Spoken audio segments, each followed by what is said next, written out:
Hello and welcome back to another video. This is BT Plays here, and today we are looking at the top 5 things that I personally like about the Crew Motorfest. The top 5 features that have been included in the Crew Motorfest that weren't in the Crew 2.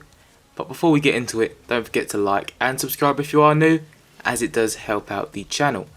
So the first thing that I really like about the Crew Motorfest is you can now rewind time. That's right, if you go off track or crash really bad, you can now rewind to a point where you were completely fine, and then you can try and not crash or go off course the next time you do that turn, or even if you like hit an obstacle or something. It just makes the game so much better, especially for someone that doesn't crash all the time, but you know, crashes sometimes and just misplaces a turn. It can be very costly to a race. So if you can press triangle or hold triangle on PlayStation, you then go back in time and you can do that corner or dodge that obstacle again, which I just think makes life so much easier. But beware, as if you play online or in a crew, the rewind feature works a bit differently. So instead of rewinding you with the rest of the AI players like in single player, you only rewind back to positions. So everyone goes in front of you online or if you're in a crew, whereas you are like coming back. Whereas if you play single player, everyone including the AI also rewinds with you. So just bear that in mind, because if you are quite far ahead and you do want to win, or you are very close to winning and you just messed up just a little bit, there is no point in rewinding because you may lose that position completely. So just think about how to rewind online and also how to rewind in single player, because single player rewinding is so much easier. Now the next feature that I really like about the Crew Motorfest, and I know that a lot of people do as well, is the fact that there is obviously cross-platform, so people can play with each other no matter what the console is. So that's good, because I know there's a lot of people who have an Xbox or a PlayStation and want to play with the opposite platform, or people that play on console and they want to play with people on PC. Now they can, which just makes life so much easier for, you know, them stubborn friends that don't want to get the same console as you, or even you may be the stubborn friend and don't want to buy that console. It just makes life so much easier, and I think nowadays every game should have cross-platform because it's easy to implement. We've seen games do it now. It must be pretty easy to implement. So every game I think nowadays should have a cross-platform feature, and it just makes the gaming experience better for everyone. Because I know in the Crew 2 a lot of people were complaining that they couldn't play with their friends. Well, now you can, and now you can crew up with them or play online events with them. So it's a win-win for everybody, I think.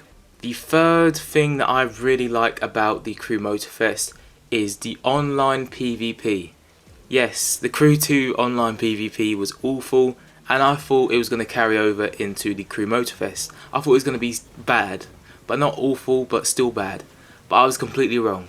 It's actually pretty good. It is actually really good. I really enjoy it. I see myself playing online events a lot more than single player events now, like a week into the game. It just makes everything so much more fun because you're actually coming up against real people and you get to play with your friends as well. You can still play with your friends if you're in a crew playing single player events, but just playing against online players, it just makes the game have life, and I think it is just so much better to play the online PvP known as the Grand Race. It just makes life so much easier and better, I think, in the game. But don't play the Demolition Royale. In my opinion, it's not great. I'll get into a video about the worst things that I found in the Crew Motorfest. But yeah, the Grand Race is actually very good, and it has a good competitive edge about it as well, because if you finish in the top 3, you get better rewards than if you finished in, obviously, the rest of the race. And there is also up to about 28 players, so that is also very good as well. But yes, the Grand Race or online PvP is very good in the Crew Motorfest. Another thing that I like about the Crew Motorfest is it's a little bit more challenging than the Crew 2.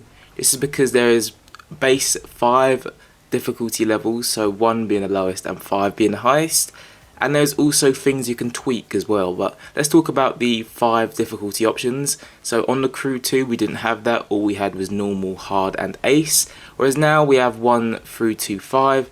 So it gives you a little bit more freedom and you can decide which level you think is good for you. So you don't have to just dive straight into number 5 or dive into number 4. Whereas, you know, before on the Crew 2 you had to start at normal, go through hard and then get to ace. So you don't have to do that, you can pick whichever difficulty you want right at the start of the event, which I think is quite nice, and you know, it allows you to enjoy the game a little bit more as well. And enjoying the game, there's also some things you can tweak. So in the speedometer in the bottom left you can see stuff like ABS, ESP and TCS, and you can turn all of them off, which I think is pretty good. And when you turn them off, it gives the game a little bit more of a challenge, but you do get more XP from that as well. So you can turn off settings such as brake control, I think acceleration control as well, and there's also lines on the floor that you can turn off as well. So yeah, it is very challenging when you turn all of them off, but I think it is more rewarding and it gives us that freedom to turn that off as well. So personally, I think this new system of difficulty and the challenging is pretty good, and that's why I like it.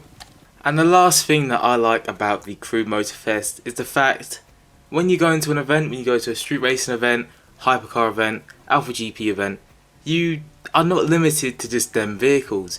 So if you go into a street racing event, you're not limited to just street racing vehicles. You can pick hypercar vehicles, drift vehicles if you want to, touring car vehicles.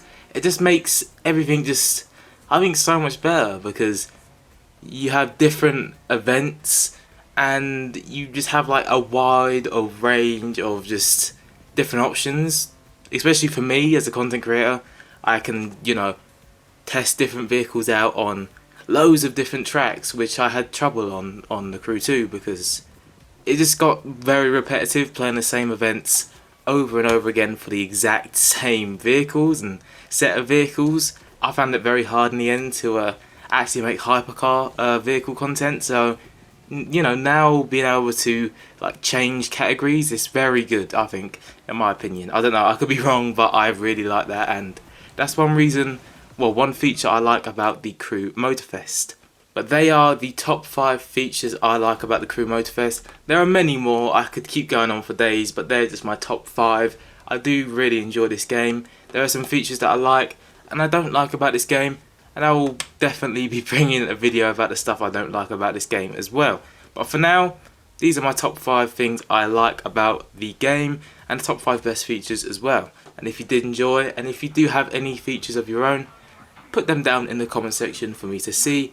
And while you're down there, don't forget to like and subscribe if you are new, as it does help out the channel. Anyway, I'll see you in the next video.